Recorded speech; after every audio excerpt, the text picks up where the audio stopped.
예, 매 주마다 아름다운 찬양으로 또 예배를 풍성케 하는 우리 임마누엘 찬양대를 위해서 다시 한번 우리 큰 박수로 우리 격려해 주시기 바랍니다. 네, 감사합니다. 네, 오늘은 여기까지 우리를 도우셨다라는 제목으로 오늘 사무엘상 7장의 말씀을 같이 한번 나누겠습니다. 인류 역사상 가장 그 슬픈 승리로 기록된 사건이 있습니다. 주전 3세기에 알렉산더의 재림이다 이렇게 불려질 정도로 지중해를 호령했던 에페이로스의 왕이었던 피루스라고 하는 그 사람의 이야기인데요. 이 피루스라는 이 사람은 로마와의 싸움에서 두 번에 걸쳐서 승리를 거두게 됩니다. 이 피루스는 전술의 천재로 알려져 가지고 우리가 아는 그 하니발이라는 장군이 자기보다 더 뛰어난 전술가로 인정을 했던, 그리고 이 피루스에게서 여러 가지 그러한 그 전술들을 배웠던 그러한 사람입니다. 그런 점에서 이 피루스라는 사람은 상당한 지략가고 전략가라는 것을 우리가 알 수가 있습니다. 이 로마와의 전쟁에서도 두 번씩이나 승리를 했는데, 안타깝게도 1차 전쟁 때 정예병을 잃었고 2차 전쟁 때 자기의 훌륭한 장교들과 그리고 핵심 베테랑 병사들 대다수를 잃었어요. 이기긴 이겼는데 너무나도 큰 손실이 있었던 전쟁이었습니다.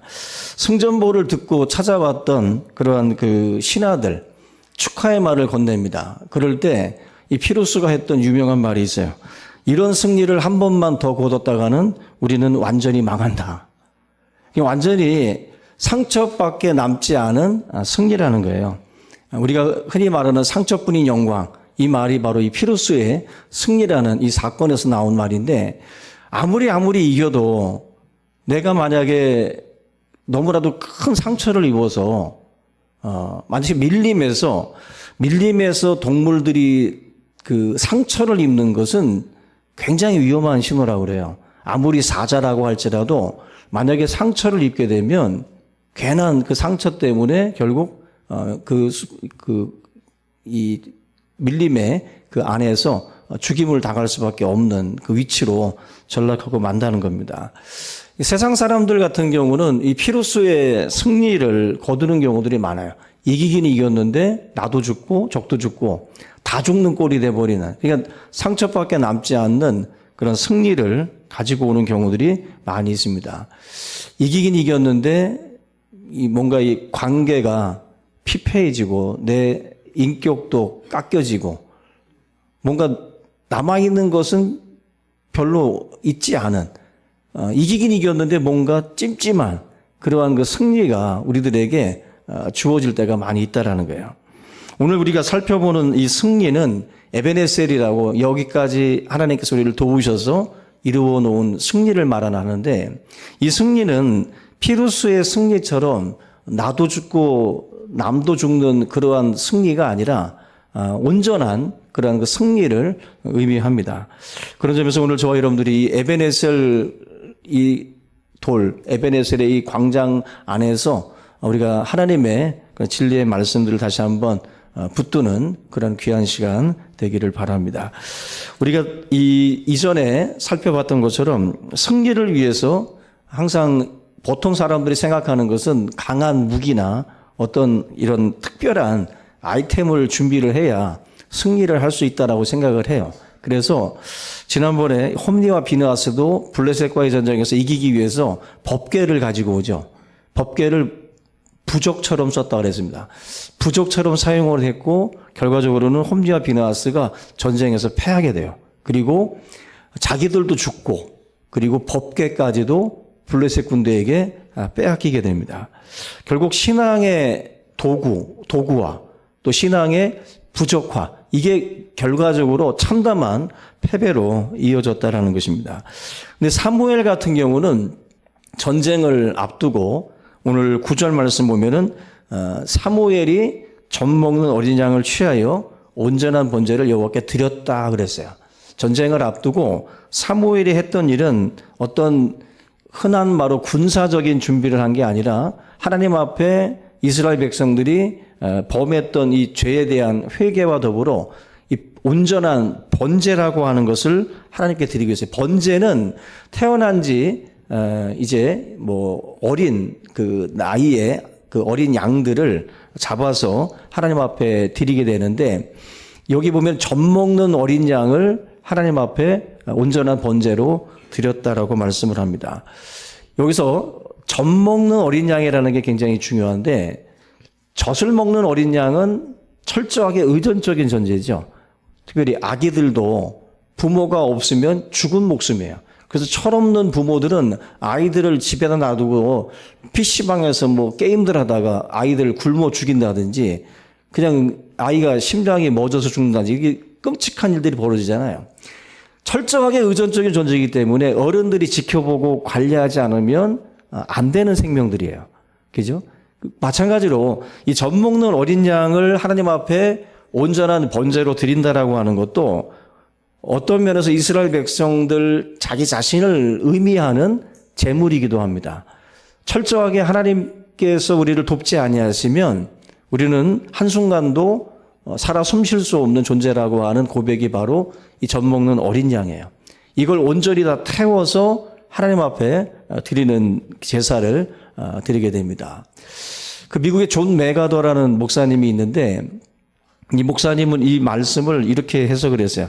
하나님은 우리의 능력을 보시고 일하시는 것이 아니라 우리의 무력함을 인정하는 예배를 통해서 일하신다. 아멘. 하나님은 우리 능력 보고 일하시지 않대네요. 능력 보고 일하는 게 아니라 우리가 무력하다라고 인정하는 그 예배. 지금 이 시간 우리가 드리는 이 예배도 하나님, 나는 부족한 인생입니다. 연약한 인생입니다. 하나님 앞에 내 자신을 내려놓는 거예요. 내 무기를 내려놓는 시간이 바로 이 예배예요. 이 예배를 통해서 하나님, 내 인생을 하나님께서 붙잡아 주시고 내 인생을 이끌어 주십시오. 이게 예배거든요.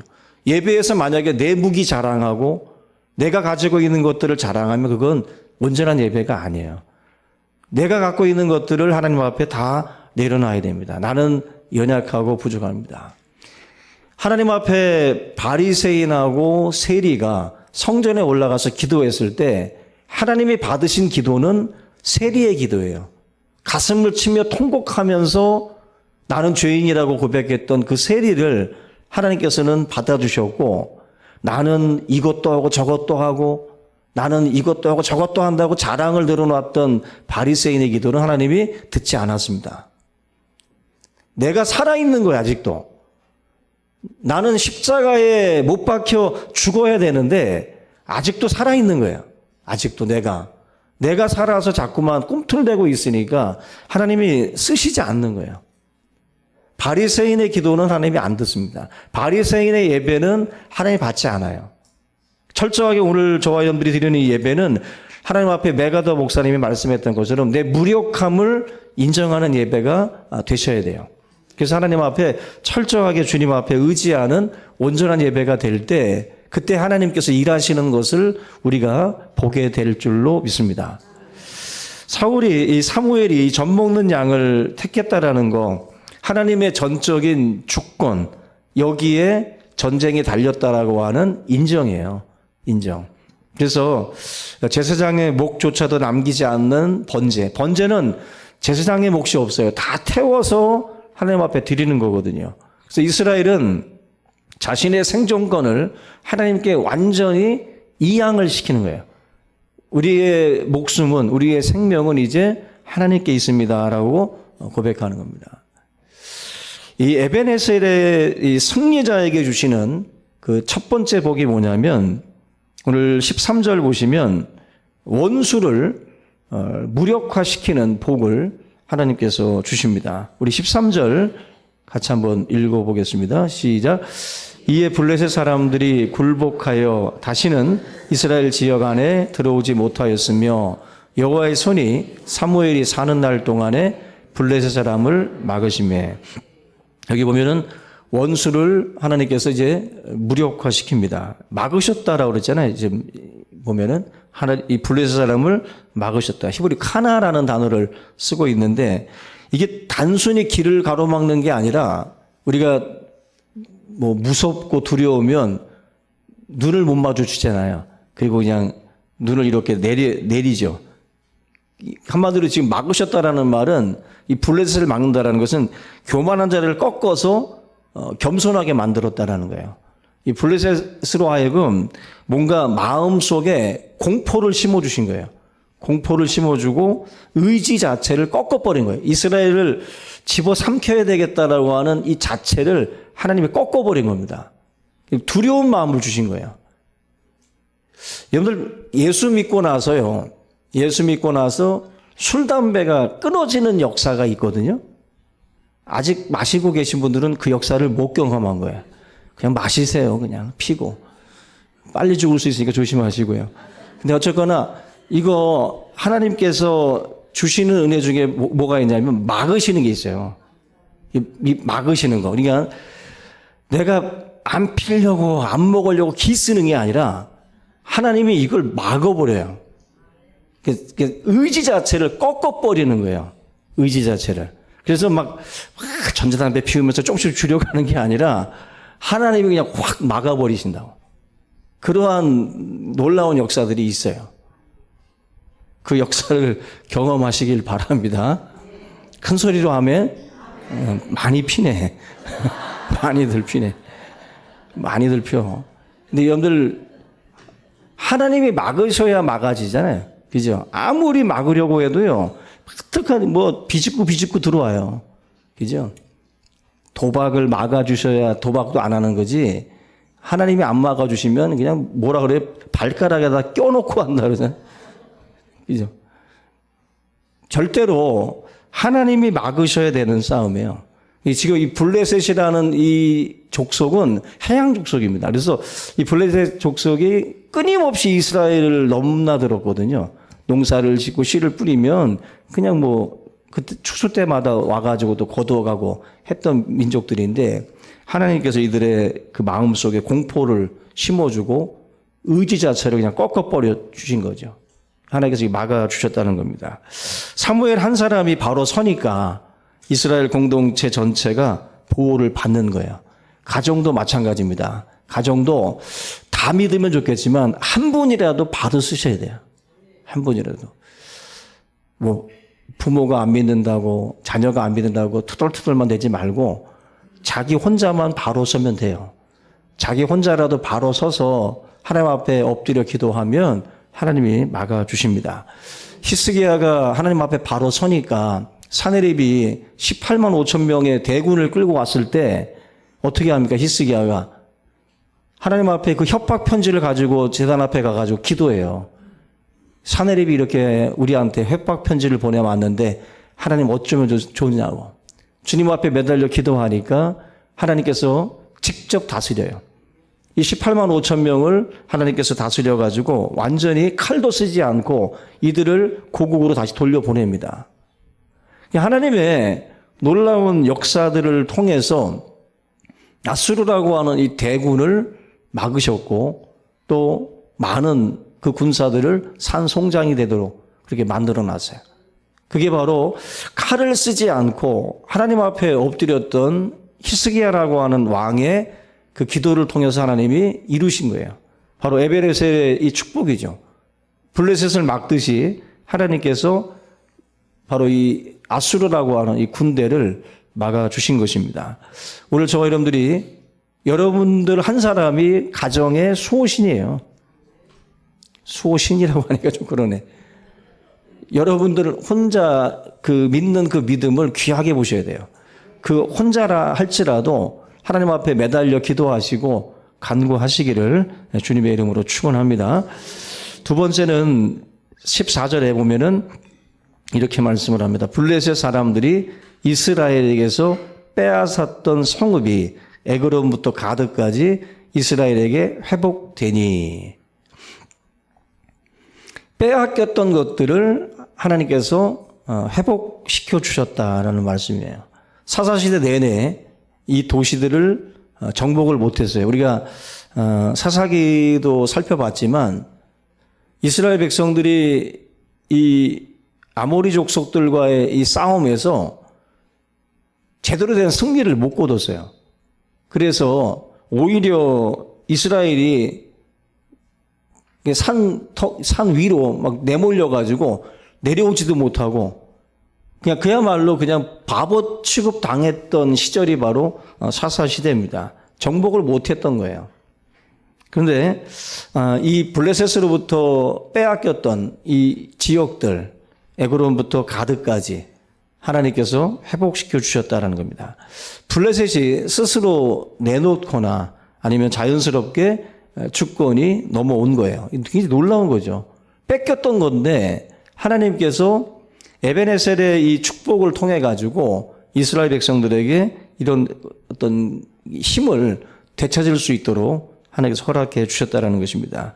결국 이게 다 어떻게 가능했냐면은 하나님과의 관계 회복이에요. 하나님과의 관계가 회복이 되니까 이러한 승리들, 이러한 회복의 역사들이 나타나더라는 거죠. 아버지와의 관계가 회복이 되면 어떻게 돼요? 탕자가 가락씩 끼워주고 새 신발 신기고 새 옷 입히고, 그죠? 잔치상을 하나님께서 베풀어 주시는 것처럼 지금 하나님과의 관계를 회복시키면 우리의 삶에 잃었던 것들, 빼앗겼던 것들을 하나님께서 회복해 주신다라고 하는 사인입니다. 여러분들 그 탐이라고 하는 형과 짐이라고 하는 그 동생이 살고 있었는데 이 형제는 초등학교 다닐 때 그 부모님을 잃게 돼요. 아버지를 잃게 되는데 그 지미와 탐이라는 이 형제는 원래 교회를 다녔습니다. 교회를 다닐 때 주일학교를 다니면서 선생님으로부터 나름대로 교육을 받았어요. 신앙생활을 그래도 잘했던 어린이들입니다. 근데 아버지가 죽고 난 뒤에 어머니가 아이들을 제대로 키울 수가 없으니까 고아원에다가 이제 이 아이들을 맡기게 되고 또 위탁 가정으로 넘어가기도 하면서 어린 시절에 이러한 생활들을 이 지미와 탐이라는 아이가 하게 됩니다. 근데 이 고아원에 갈 수밖에 없게 됐을 때 다니던 그 교회에 주일학교 선생님이 짐이라고 하는 아이를 붙들고 이런 말을 해줬다 그래요. 하나님은 결코 너를 버리지 아니하신다. 하늘의 별을 따거라. 같은 값이면 큰 별을 따거라. 그 아이에게 절대로 기죽지 말라는 거죠. 세상은 너를 버릴지 몰라도 하나님은 너를 버리지 않으니까 비전 갖고 큰 꿈 꾸라는 거예요. 그 이야기를 이 어린애에게 해줬는데 고아원에 가서 생활을 하다 보니까 이제 중학생이 됐고 중학교 다니면서 또 이제 고등학교도 의무 교육이니까 이 아이들이 고등학교 교육까지 이제 공부를 하게 됩니다. 근데 중학교를 갔을 때 이 형이 벌써 이제 양부모를 만나가지고 이제 나가게 돼요. 그리고 이 동생만 남게 되는데 동생도 나중에 양부모가 생겨가지고 결국 그 집으로 떠나게 됩니다. 근데 이제 사춘기가 와서 이 아이가 성장 과정에서 학교를 제대로 다니지 못했던 거예요. 그래서 결국 퇴학을 당하게 되는데 퇴학을 당한다는 소식을 듣고 다시 한번 그 주일학교 선생님이 또 찾아온 거예요. 또 찾아와서 이 아이에게 이런 말을 합니다. 학교는 너를 버리고 세상은 너를 버릴지 몰라도 하나님은 너 절대로 버리지 않아. 내가 너한테 큰 별 따라고 그랬지.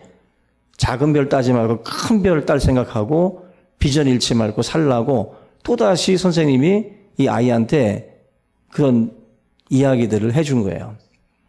이 아이가 이 말을 듣고 큰 힘을 얻고 세상에 나가서 이제 생활을 할 때 이를 악물고 열심히 자립을 이제 하게 되는데 이 아이가 이제 일을 구한 자리가 바로 피자집이었는데 피자집에 다니면서 기술을 배우고 익혀가지고 결국 나중에는 가게를 내게 됩니다.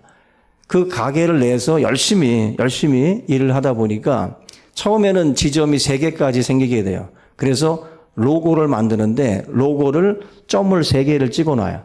3개의 그 점을 찍어놓았는데 이게 바로 이제 자기네들 지점 3개인 거죠. 그래서 앞으로 늘어날 때마다 점을 더 찍으리라 생각을 하고 이 피자집을 차리게 되는데 이게 너무 빨리 자라가지고 순식간에 1400지점까지 늘어나게 돼요. 그래서 점을 찍을 수가 없잖아. 1400개를. 너무 많아가지고. 그래서 그냥 처음에 시작했던 3개의 점만 남겨놓고 그 피자 로고를 이제 완성을 하는데, 그게 바로 우리가 즐겨 먹는 우리 이기현 장로님이 운영하시는 오구 피자가 아니라, 오구 피자도 홍보해야지. 오구 피자가 아니라 바로 도미노 피자입니다. 도미노 피자가 이런 스토리가 있더라고요. 근데 결국 도미노 피자가 그렇게 성공의 어떤 그 이야기를 쓰는 그 과정에 보면은 뭐가 있냐면, 그 주일학교 선생님의 역할이 컸다라고 그 자서전에도 나와요. 그만큼 어린 시절에 어린 그 꼬맹이에게 하나님께서 너를 절대로 버리지 아니한다. 다시 말하면 하나님과의 관계를 유지해 가면서 너가 큰 비전과 꿈을 가지고 나간다면 하나님께서 너를 반드시 쓰신다는 거죠. 그리고 가정적으로나 모든 것이 불행하지만 하나님께서 이 모든 것들을 회복시켜 주신다라고 하는 하나의 예언과도 같은 말씀이에요. 근데 이 말씀처럼 다시 이 도미노 피자를 성공시키면서 잃었던 형도 다시 만나게 되고, 그러면서 어떻게 보면은 정말 아름다운 그 결말을 이제 맞이하게 되죠. 그러니까 잃었던 것들을 회복하는 것에 있어서 중요한 역할을 했던 것이 바로 뭐냐면은 하나님과의 관계 회복이에요. 하나님과의 관계 회복.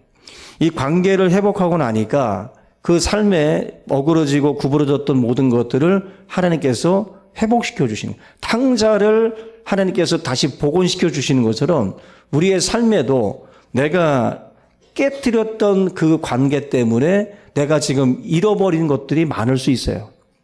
우리는 도대체 내가 왜 잃어버렸는지를 모르고 그 가장 중요한 부분을 다시 회복하려고 하지 않습니다. 그것과는 이것이 전혀 관계가 없다라고 생각을 하는 거예요. 근데 그렇지 않다라는 거죠. 그래서 무언가를 우리가 잃었을 때는 반드시 크리스찬들은 하나님과의 관계를 돌아봐야 돼요. 하나님과 관계를 통해 가지고 내가 잃어버렸던 거, 빼앗겼던 것들을 다시 되찾는 방법이 뭔가? 결국 이 회복이에요. 관계 회복.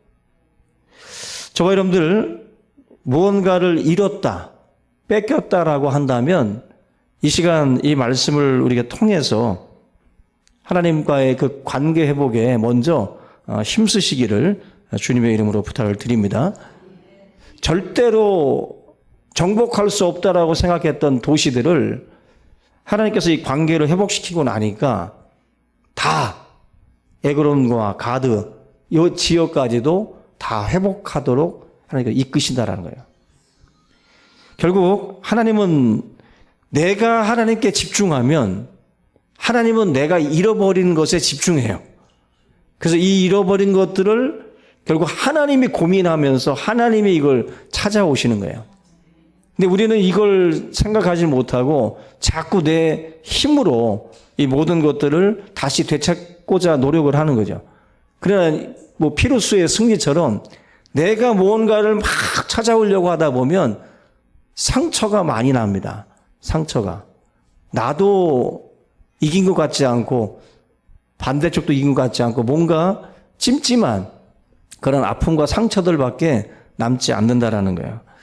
그런 점에서 수직적인 관계, 하나님과의 관계를 먼저 항상 살펴보시고 이 회복에 힘을 쓸 수 있기를 바랍니다. 우리가 수직적인 관계가 깨지잖아요. 그러면 첫 번째로 나타나는 게 뭐냐면 신앙에 있어서 가장 중요한 기쁨을 잃어요. 기쁨을 잃어. 그리고 자원하는 심령을 잃어요. 하나님과의 관계가 바로 서야 신앙의 기쁨이 있고 자원하는 심령이 돼요. 근데 이게 깨지면은 다 잃어버립니다. 그래서 신앙생활할 때 냉소주의에 빠지는 분들 있죠. 무언가를 막 열심히 하는 사람들을 볼 때 저러다 식겠지, 나도 해봤다 하면서 냉소적으로 반응하는 사람들이 있어요. 이게 왜 그러냐면은 하나님과의 관계가 깨져서 그래요. 하나님과의 관계가 깨지면 모든 것들이 다 하찮게 보입니다. 그리고 뭔가 냉소적으로밖에 바라보지 못해요. 이게 회복이 돼야 우리의 모든 것들이 다 회복이 됩니다. 그래서 여러분들 요한계시록에 나와 있는 에베소 교회 처음 사랑을 잃었다라는 말씀 있죠. 처음 사랑을 잃어버렸다라는 말은 뭐냐면은 처음 사랑이라는 것은 내 안에 있던 기쁨과 자원하는 심령과 열정과 이 모든 것들을 말해요. 첫사랑, 처음 사랑을 잃어버리게 된다. 하나님과의 관계가 깨지면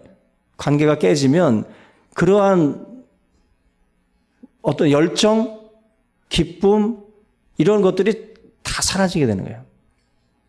그래서 여러분들이 지금 신앙생활 하면서 예전에는 참 자원도 잘했고 기쁨도 있었는데 이거 잃어버린 분들이 있으면 지금 에베소 교회를 말하는 그 처음 사랑을 잊어버린 건데 이게 바로 하나님과의 관계가 깨졌기 때문에 벌어지는 일들이에요. 우리 여러분들의 삶에 하나님과의 그 관계 회복이라는 것은 그래서 중요한 겁니다. 여러분들의 삶에 이 관계가 회복되지 않으면 아무것도 다시 회복될 수가 없다라는 거죠. 오늘 저와 여러분들이 이 말씀을 통해서 이전의 열정과 이전의 기쁨과 자원하는 그 심령들을 회복할 수 있기를 주님의 이름으로 축원합니다. 너무 익숙해지시면 안 돼요. 그냥 익숙해지면은 지루해져요. 신앙생활이 지루해진다고. 그냥 익숙한 거 하듯이 새 노래로 찬양하라. 이 새 노래라는 것이 맨날 신곡 준비하라는 게 아니에요. 내 마음에 하나님과의 관계가 회복이 되면 찬양이 날마다 이게 새로운 노래가 되는 거예요. 새로운 기쁨이 되는 거예요. 이게 회복이 되어야 할 줄로 믿습니다. 마지막으로 14절 끝에 보면은 원수와의 화평에 대한 이야기가 나와요. 이스라엘과 아모리 사람 사이에 평화가 있었더라. 여러분들 아모리 족속은 가나안 땅에 살던 원주민이고 블레셋 족속은 해양 민족이 그 이스라엘의 왼쪽 그 땅에 이제 들어와 가지고 이제 차지했던 족속입니다. 그러니까 이 아모리라고 하는 것은 원주민이에요. 원주민. 이스라엘 잠재적 가시 같은 존재들인데 이 존재들이 원래는 단지파를 산골로 밀어붙였던 그 족속이 바로 이 아모리 족속입니다. 근데 사무엘에 사는 날 동안 이들과 이스라엘이 화해를 이룬 거예요. 화해를 이루었다. 평화를 주셨다. 이들이 침략해 오지 않도록 하나님께서 막아주셨다라는 거거든요. 큰 적 블레셋을 제압을 하니까 내부의 적 바로 이 아모리 족속까지도 화친을 청해 옵니다. 결국 적들이 함부로 하지 못하도록 하나님께서 뭔가 이 이스라엘이라고 하는 이 민족을 굉장히 강력하게 만들어 놓으신 거예요. 그들에게 어떤 두려움을 안긴 겁니다. 하나님께서 큰 우레와 뇌성으로 이 블레셋을 치시는 이 사건들을 통해 가지고 공포와 두려움을 안겨준 거예요. 여리고성 백성들이 이스라엘이 10가지 재앙을 통해서 그리고 홍해를 가르는 기적을 통해서 지금 이 가나안 땅까지 들어왔다는 소식을 듣고 간담이 녹았다고 했잖아요. 그것처럼 지금 이 블레셋 아모리 족속들이 이스라엘이라는 민족에 대해서 엄청난 그 두려움을 지금 가지게 됐다라는 겁니다. 그래서 자원해서 자기들이 지금 화평을 제시를 하고 있는 거예요. 잠언 16장 7절 한번 보겠습니다. 잠언 16장 7절에 같이 한번 읽어봅니다. 시작. 사람의 행위가 여호와를 기쁘시게 하면 그 사람의 원수라도 그와 더불어 화목하게 하시느니라. 여러분들을 끊임없이 괴롭히는 사람이 있습니까? 원수처럼 여러분들의 삶에 걸림돌로 있는 사람들이 있습니까? 그 반드시 이 잠언 16장 7절을 기억하셔야 돼요. 사람의 행위가 여호와를 기쁘시게 하면 그 사람의 원수라도 그와 더불어 화목하게 한다. 그러니까 하나님을 우리가 기쁘시게 한다. 하나님께 영광을 돌리고 우리가 하나님과의 관계가 바로 서게 되면 믿음이 없이는 하나님을 기쁘시게 할 수 없다 그랬잖아요. 믿음의 삶을 살아가게 되면 여호와를 기쁘시게 하는 것이고 그 삶이 결국 우리를 화목하게 만든다라고 말씀을 합니다.